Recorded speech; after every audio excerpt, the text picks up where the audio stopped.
Ainda me lembro do gosto do whisky naquela noite. Era um Macallan 18 anos, presente do meu filho Fernando no último dia dos pais. Irônico, não? O mesmo filho que agora não atende minhas ligações. Estou aqui, sentado na penumbra do meu apartamento na Vieira Solto, observando as luzes de Ipanema pela janela e pensando em como um homem pode construir uma vida inteira e perdê-la em questão de meses. Eu era o que chamavam de homem íntegro. Carlos Eduardo Mendes, 58 anos, dono da Mendes Incorporações, casado há 32 anos com Regina, ex-Miss Rio de Janeiro e atual presidente de uma ONG para crianças carentes. Pai de Fernando, 30 anos, promotor de justiça e noivo da adorável Clara. Uma família de comercial de margarina, como diziam nas colunas sociais. Minha história começa, ou melhor, termina, numa quarta-feira de março. O dia estava absurdamente quente, daqueles que fazem o Rio de Janeiro parecer um purgatório à beira-mar. Eu havia acabado de sair de uma reunião com investidores japoneses, projeto para 3 torres comerciais na Barra da Tijuca. Contrato de 80 milhões. Estava me sentindo invencível. Foi quando Verônica entrou na minha sala. Dr. Carlos Eduardo, a senhora Regina ligou. Disse que não poderá comparecer ao jantar dos Montenegro hoje. Problema com a ONG. Verônica estava na empresa há exatos 3 meses, 2 semanas e 4 dias. Não que eu estivesse contando. Era diferente das outras secretárias que tive. Discreta, eficiente, sempre profissional. Usava tailleurs bem cortados, saltos moderados, maquiagem suave. Seus olhos tinham algo que me perturbava. Um brilho que parecia guardar segredos. Algum problema sério? Perguntei, mais por educação do que por interesse real. A senhora Regina mencionou algo sobre uma auditoria surpresa nos projetos sociais. Verônica se aproximou para deixar alguns documentos sobre minha mesa. Seu perfume, suave mas intensamente feminino, invadiu minhas narinas. Quer que eu cancele sua presença também? Foi nesse momento que cometi meu primeiro erro. Olhei para ela. Não como se olha para uma funcionária, mas como se olha para uma mulher. Nossos olhos se encontraram por um segundo a mais do que deveriam. Não, respondi, voltando minha atenção para os papéis. Compromissos são compromissos. Os Montenegro são nossos maiores parceiros. Vou sozinho. Verônica assentiu e virou-se para sair. Parou na porta. Dr. Carlos Eduardo? Sim? O senhor está com a gravata torta. E saiu. Aquela noite no jantar dos Montenegro bebi mais do que deveria. Muito mais. O velho Carlos Montenegro, meu mentor nos negócios, notou minha inquietação. O que foi, Carlinhos? Regina ocupada demais com aquelas criancinhas dela de novo. Sorri sem graça. Carlos Montenegro era da velha guarda. Daqueles que achavam que mulher tinha que ficar em casa cuidando do marido. A ONG dela faz um trabalho importante, Carlos. Importante? Ele riu, enchendo mais uma vez nossas taças. Importante é ter uma mulher que cuida da casa, do marido. Essa história de trabalho voluntário é desculpa para a mulher ocupada se sentir menos culpada. Não respondi. Pensei em Regina, em como nos distanciamos nos últimos anos. Ela com sua ONG, eu com a construtora.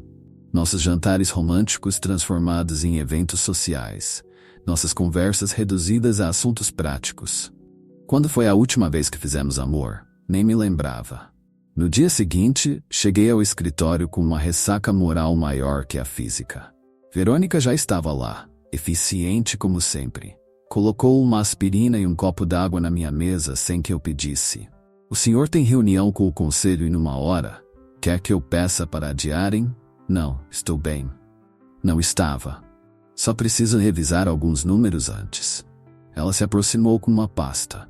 O mesmo perfume do dia anterior. Separei os relatórios financeiros do último trimestre. Marquei os pontos principais. Quando peguei a pasta, nossos dedos se tocaram. Foi como levar um choque. Verônica retirou a mão rapidamente, mas não se afastou. Ficamos ali, próximos demais, em silêncio. Dr. Carlos Eduardo. Sua voz estava diferente. Mais baixa, mais íntima. Me chame só de Carlos, pedi sem pensar. Ela sorriu. Um sorriso diferente de todos os outros que já havia dado no escritório. Carlos. A palavra saiu como uma carícia. Sua gravata está torta de novo. Dessa vez, ela mesma ajeitou o nó. Suas mãos delicadas tocaram meu pescoço. Senti seu perfume mais forte. Fechei os olhos por um segundo. Pronto, ela disse, afastando-se. Agora sim, parece o homem íntegro que todos conhecem.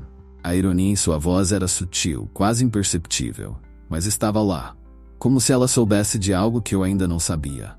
Naquela noite em casa, Regina estava ao telefone quando cheguei, como sempre. Não, Maria Eduarda, precisamos resolver isso antes da auditoria. Sim, eu sei que os documentos sumiram, mas... Não podemos esperar. Servi-me de um whisky e fui para a varanda. O mar estava agitado como meus pensamentos. Peguei o celular para checar e-mails. Havia uma mensagem de Verônica. Esqueceu sua caneta Montblanc na sala de reuniões. Guardei na minha gaveta. Não se preocupe, cuidarei bem dela. Reli a mensagem várias vezes. Havia algo nas entrelinhas? Ou eu estava imaginando coisas? Regina apareceu na varanda, ainda ao telefone. Fez um gesto de desculpas e voltou para dentro. Ficamos assim, cada um em seu mundo, até a hora de dormir. Na cama, Regina lia alguns documentos. Eu fingia ler um livro, mas pensava em Verônica.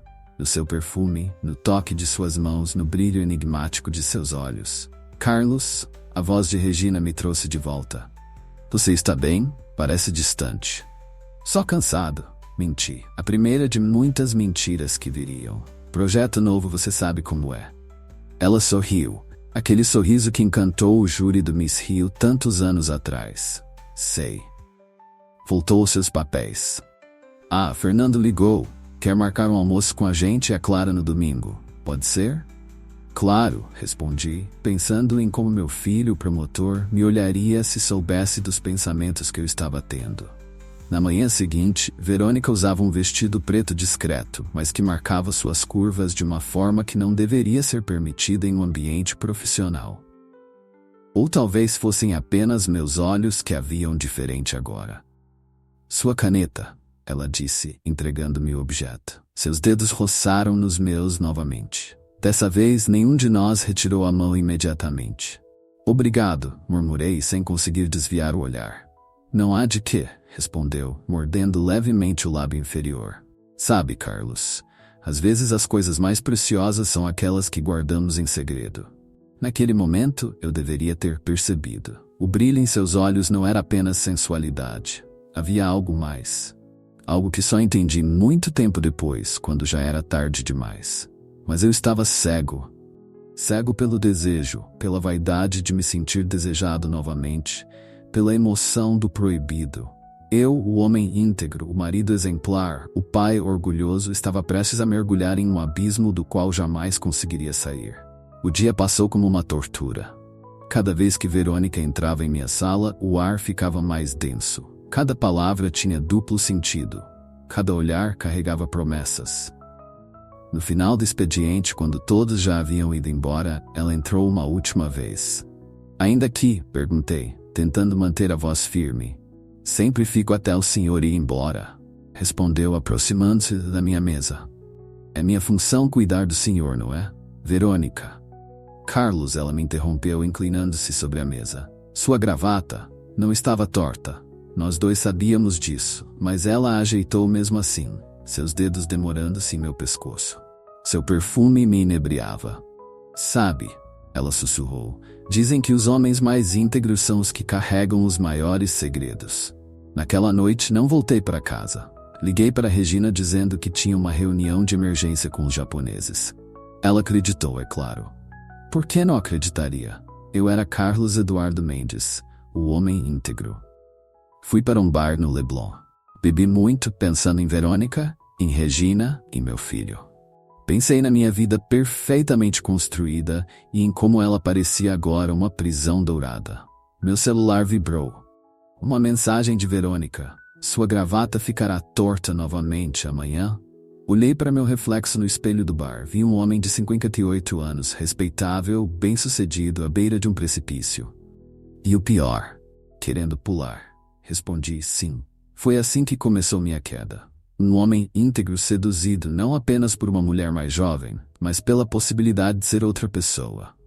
Alguém livre das amarras da moral, das convenções sociais, das expectativas. Mal sabia eu que Verônica não era apenas uma tentação.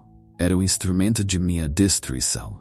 E eu, em minha arrogância, caminhava direto para sua armadilha. Como diria Nelson Rodrigues, o inferno não são os outros, são as nossas próprias escolhas. E eu estava prestes a fazer a escolha que mudaria tudo. Dizem que o inferno é pavimentado de boas intenções. Mentira. O inferno é pavimentado de pequenas decisões, aparentemente insignificantes, que vamos tomando dia após dia até não haver mais volta. Como gotas d'água que uma a uma enchem um copo até transbordar. Na manhã seguinte àquela mensagem, cheguei mais cedo ao escritório. Verônica já estava lá, como sempre. Usava um conjunto azul marinho que a fazia parecer ainda mais jovem. Ou talvez fosse eu que estivesse envelhecendo mais rápido a cada minuto em sua presença. Bom dia, Carlos. Meu nome em sua boca soava como uma confissão íntima. Café? Assenti, incapaz de formar palavras. Ela se aproximou com a xícara, seu perfume agora familiar preenchendo o ambiente. Seus dedos roçaram nos meus quando me entregou o café. Não foi acidental. Sua agenda está livre até às 10 horas, disse ela, inclinando-se sobre minha mesa. Pensei que poderíamos revisar alguns contratos. O duplo sentido pairou no ar como fumaça. Engoli em seco. Verônica. Sim. Isso é loucura. Ela sorriu. Um sorriso que faria o próprio diabo corar de vergonha. A loucura, Carlos, é fingir que somos quem não somos. O senhor não está cansado de ser o homem íntegro? Estava. Deus como estava. 32 anos casado com Regina. Uma vida inteira construindo uma reputação, um filho promotor, uma empresa respeitada. Tudo isso pesava sobre meus ombros como uma cruz que eu mesmo escolhi carregar. Tranquei a porta. Ela sussurrou. Foi nosso primeiro beijo. Urgente, desesperado, como se estivéssemos roubando algo do tempo. Suas mãos pequenas desfizeram um nó da minha gravata. Aquela maldita gravata que sempre estava torta. Seu perfume me embriagava mais que qualquer whisky. Carlos, o telefone tocou. Era Regina. Verônica se afastou, ajeitando o cabelo com uma calma estudada. Atendi com as mãos tremendo. Amor? A voz de Regina soava distante, como se viesse de outra vida. Precisamos conversar sobre o Fernando. Ele descobriu algo estranho nas contas da ONG. Meu coração gelou. Fernando, meu filho, o promotor inflexível. O guardião da moral e dos bons costumes. O que ele descobriu? Prefiro conversar pessoalmente. Podemos almoçar hoje. Olhei para Verônica, que organizava papéis em minha mesa como se nada tivesse acontecido. Claro, respondi. No Antiquários? Perfeito, te amo. Também te amo. As palavras saíram automaticamente, um hábito de 3 décadas. Quando desliguei, Verônica ainda estava lá, sua presença uma tentação silenciosa. Sua esposa parece preocupada, comentou, casual demais. São problemas na ONG dela. Ah, sim, a ONG. Havia algo em sua voz, um tom que não consegui decifrar. Sabe, Carlos, às vezes as instituições mais respeitáveis guardam os segredos mais sórdidos. Antes que eu pudesse questionar o significado daquelas palavras, ela saiu da sala, deixando apenas seu perfume no ar e uma marca de batom em minha gravata. O almoço com Regina foi um exercício de tortura. O Antiquários estava cheio de conhecidos, senhoras da sociedade que frequentavam a ONG, empresários parceiros, políticos influentes. Todos nos cumprimentavam como o casal perfeito que pensavam que éramos. Regina estava diferente, mais pálida, mais tensa. O Fernando encontrou algumas inconsistências nas prestações de conta, ela disse, depois que o garçom serviu o vinho. Transferências suspeitas, documentos faltando. Isso é grave, respondi, mais preocupado com a marca de batom que tinha certeza que ainda estava em minha gravata. Muito grave. Ela bebeu um gole de vinho, suas mãos tremendo levemente. Carlos, há algo que preciso te contar. Nesse momento, meu celular vibrou. Uma mensagem de Verônica. Sua gravata está limpa. Eu cuido dos detalhes, lembra? Senti um arrepio. Como ela sabia? Carlos. Regina me chamou de volta. Você está me ouvindo? Desculpe, amor. Você ia me contar algo? Ela hesitou. Seus olhos, os mesmos que me encantaram no concurso de Miss há tantos anos, agora cheios de algo que parecia medo. Deixa para depois, disse finalmente. São problemas demais para um almoço. Voltei ao escritório perturbado. Verônica me esperava com mais café e um sorriso enigmático. Como foi o almoço? Por que você disse aquilo sobre a ONG? Ela sentou-se na beira da minha mesa, suas pernas cruzadas elegantemente. Digamos que eu tenho fontes. Pessoas falam muito quando acham que uma simples secretária não está prestando atenção. Que fontes? Isso importa? Ela se inclinou, seu perfume me envolvendo novamente. Ou o que importa é que estamos aqui agora. Foi nossa primeira tarde juntos. Cancelei todas as reuniões. Fomos para um flat em Ipanema que ela coincidentemente conhecia. O lugar tinha vista para o mar e uma cama king size com lençóis de seda. Você planejou isso, acusei, entre beijos. Planejei muito mais que isso, ela respondeu, mas eu estava ocupada demais para notar o duplo sentido. As semanas seguintes foram um borrão de mentiras cada vez mais elaboradas. Reuniões inexistentes, jantares de negócios fabricados, viagens inventadas. Regina, ocupada com os problemas da ONG, não questionava muito. Ou talvez não quisesse questionar. Verônica se tornou mais que uma amante. Era minha confidente, minha cúmplice, minha perdição. Ela sabia exatamente o que dizer, como agir, que botões apertar para me manter completamente envolvido. Foi numa dessas tardes que ela começou a fazer perguntas sobre a empresa. A Mendes Incorporações deve valer uma fortuna, comentou, deitada sobre meu peito. Alguns bilhões, respondi, distraído com o contorno de seus ombros. E o Fernando? Vai herdar tudo? Naturalmente. Ele é meu único filho. Ela ficou em silêncio por um momento. E se não fosse? Como assim? E se houvesse outros herdeiros? Ri, nervoso. Não há. Ela se levantou, seus olhos brilhando de uma forma diferente. Tem certeza, Carlos? Antes que eu pudesse responder, meu celular tocou. Era Fernando. Pai, precisamos conversar. É sobre a mãe. O tom de sua voz me gelou.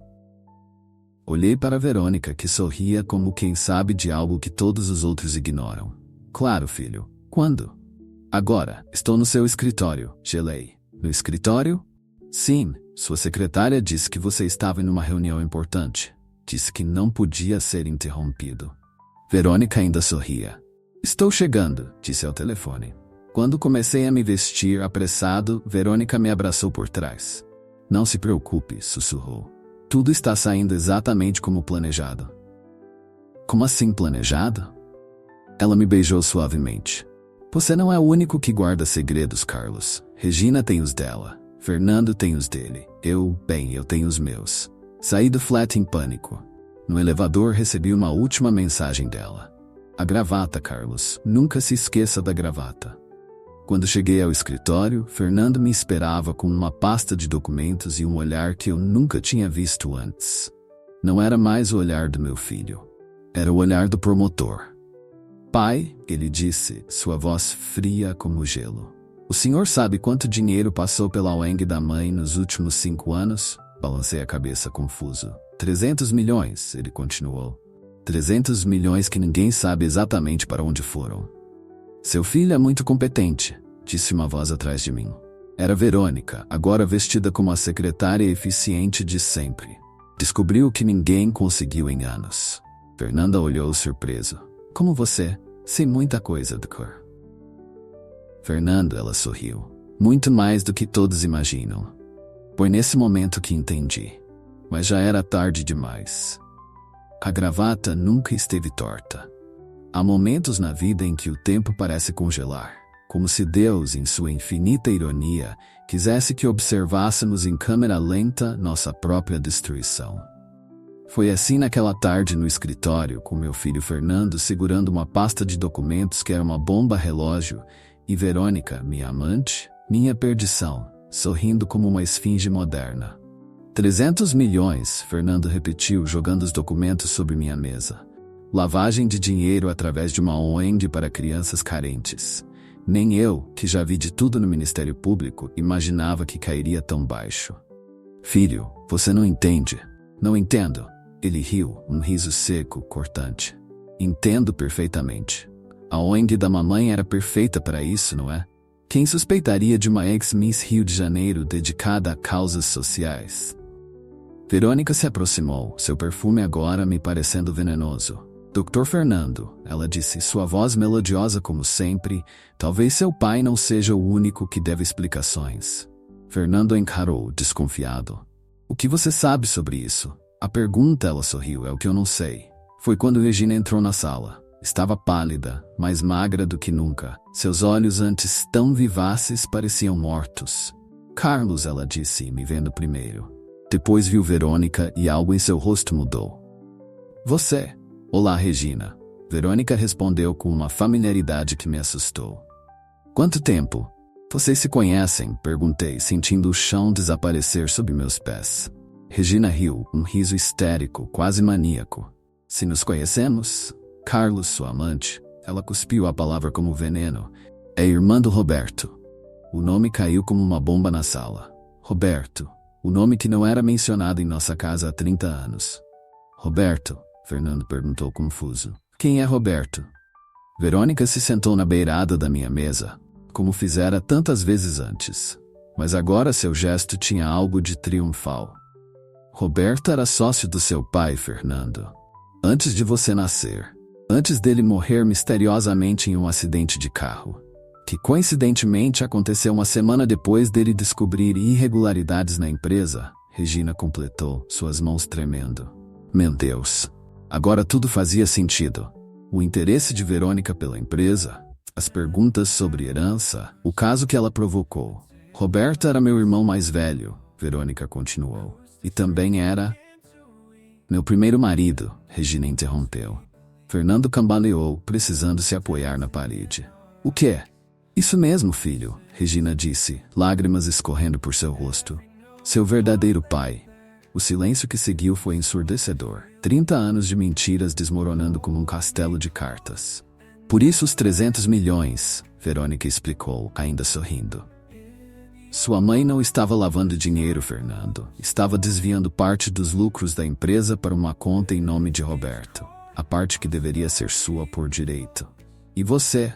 Perguntei, finalmente encontrando minha voz. Todo esse tempo, eu esperei, planejei, me preparei. Ela se levantou, ajeitando o tailleur impecável. Conseguiu emprego de secretária. Seduzi o grande Carlos Eduardo Mendes. Descobri seus podres, suas fraudes fiscais, seus subornos a políticos. Você me usou. Como você usou meu irmão? Como usou Regina, fazendo-a se casar com você uma semana depois do acidente? Fernando nos olhava horrorizado. Então é tudo mentira? Minha vida inteira é uma mentira? Não, filho, Regina soluçou. Meu amor por você nunca foi mentira. Amor? Ele riu amargamente. Amor é deixar meu verdadeiro pai ser assassinado? Amor é se casar com o assassino dele? Eu não matei Roberto, gritei, desesperado. Não? Verônica perguntou, tirando o envelope da gaveta. Então por que mandou cortar os freios do carro dele? Ela jogou fotos antigas sobre a mesa. Eu, mais jovem, conversando com um mecânico. O mesmo mecânico sendo encontrado morto meses depois. Como? Roberto desconfiava de você. Começou a guardar provas. Depois que ele morreu, encontrei tudo. Regina se aproximou da janela, olhando para a Baía de Guanabara lá embaixo. Eu sabia, ela sussurrou. Sempre soube. Mas estava grávida, assustada. Você me amava, ou pelo menos achei que amava. Regina. E agora? Fernando perguntou, sua voz de promotor de volta. Qual é seu plano? Verônica sorriu mais uma vez. Justiça, Dr. Fernando. Apenas justiça. Ela tirou mais documentos da gaveta. Aqui está tudo. As provas do assassinato de Roberto, as fraudes da empresa, os subornos, tudo que o senhor precisa para fazer seu trabalho. Meu filho? Não, o filho de Roberto pegou os documentos com mãos firmes. Vou fazer mais que meu trabalho, ele disse. Vou destruir você. Regina se virou da janela, seus olhos agora secos. Acabou, Carlos. Tudo acabou. Verônica se aproximou de mim uma última vez. Ajeitou minha gravata como fizera tantas vezes antes. Sabe o que é irônico? Ela sussurrou em meu ouvido. A gravata nunca esteve torta. Você só precisava de uma desculpa para se perder. Naquela noite, sozinho em meu apartamento na Vieira Solto, Abri uma garrafa do mesmo Macallan que Fernando me dera. O filho que não era meu filho. Pensei em como uma vida inteira de mentiras pode desmoronar por causa de uma gravata que nunca esteve torta. O telefone tocou. Era meu advogado. Carlos, a polícia está a caminho. Fernando abriu o inquérito. Eles têm um mandado de prisão. Olhei para o mar através da janela. As ondas quebravam na praia, indiferentes ao drama humano que se desenrolava.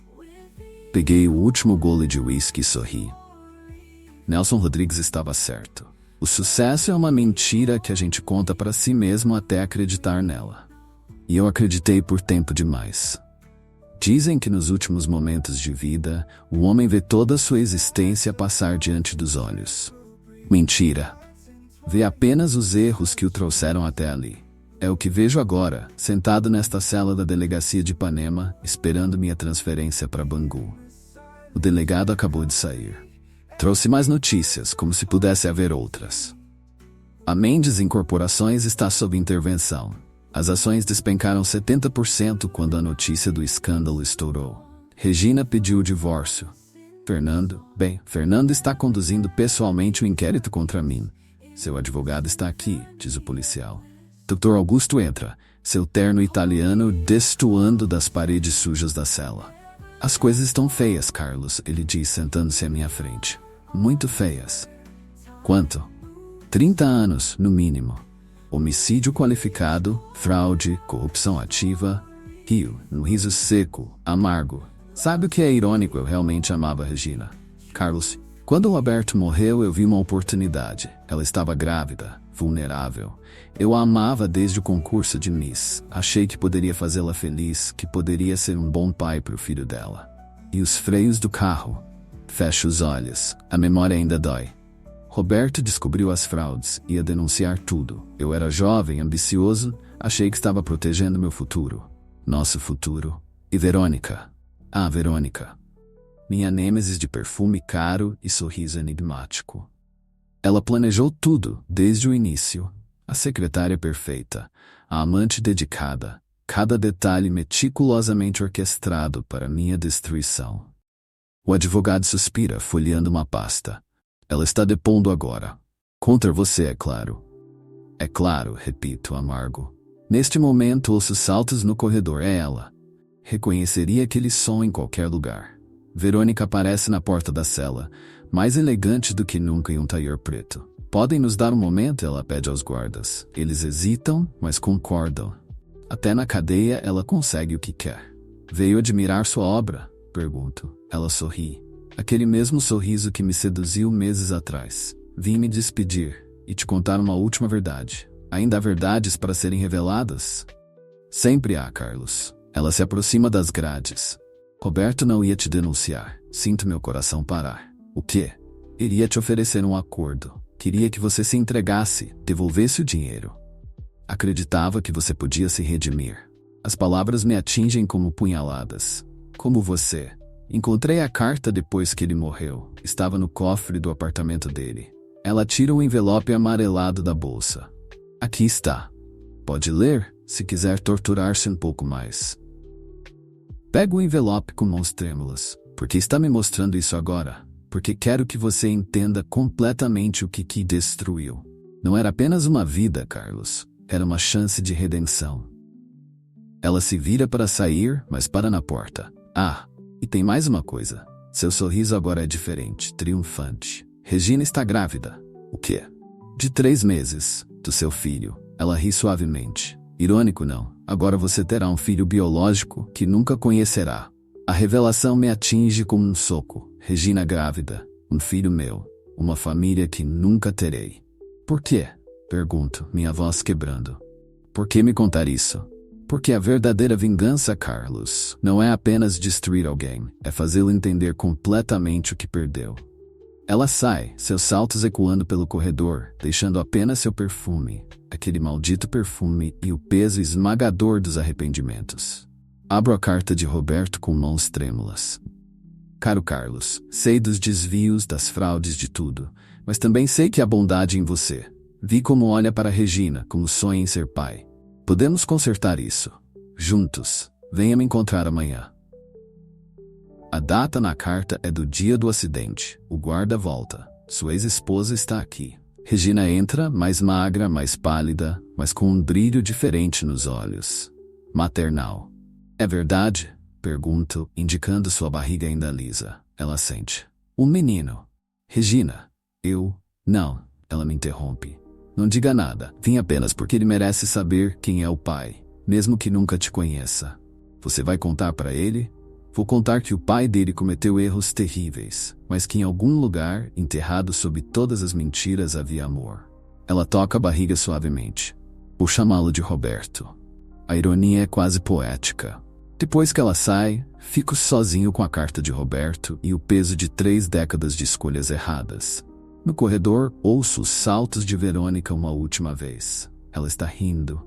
O som ecoa pelas paredes da delegacia como a trilha sonora do inferno. Pego o envelope que meu advogado deixou. Fotos antigas. Eu e Regina no dia do nosso casamento. Fernando bebê em meus braços. A inauguração da empresa. Uma vida inteira construída sobre mentiras. Na última foto, Roberto sorri ao lado de Regina grávida. Nas costas uma mensagem. Sempre a chance de redenção. Mas não para mim. Não mais. O guarda vem me buscar. É hora da transferência para Bangu. Sua gravata, ele diz, precisa tirar. Olho no pequeno espelho da cela. A gravata está perfeitamente alinhada. Sempre esteve. Foi meu coração que estava torto.